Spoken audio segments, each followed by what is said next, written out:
This is how Elemental Coffee Roasters brews coffee through a vacuum pot. My name is Paul, I'm with Elemental Coffee, and today we're going to be going over how to use a vacuum pot or a siphon method to brew coffee. We need a scale, we need a burner, usually comes with a siphon rig, which is a bottom beaker, a stand with a clamp on it, and a top beaker, as well as about 30 grams of coffee.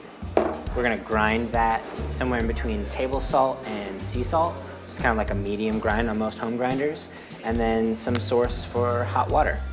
So the first thing that we wanna do is our siphon rig comes with this filter. We wanna secure that with the little spring so that it's tight and doesn't come out.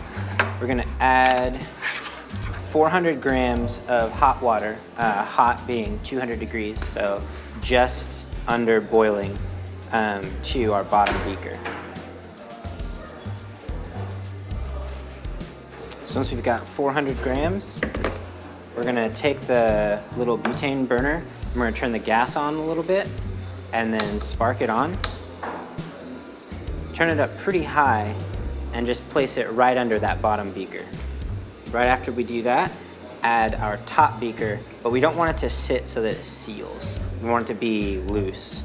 And at this point, we're just gonna wait for this bottom beaker, the water in there, to start boiling again. While you're waiting for that to boil, you can go ahead and grind your 30 grams of coffee. So as this bottom beaker is now boiling, we can actually set the top beaker so that it seals. And it's actually gonna draw the water from the bottom beaker into the top beaker. We can turn the burner down a little bit because we don't want the top to be boiling or agitated. We want the coffee to kind of have a good environment to be immersed and like saturate evenly. As we kind of find a good place there, I'm gonna add the coffee and start the timer. And as I add the coffee, I'm actually gonna stir it in to make sure that it's evenly distributed. I'm gonna stir it 10 times. And then we're just gonna wait for 1 minute and 45 seconds for this to brew.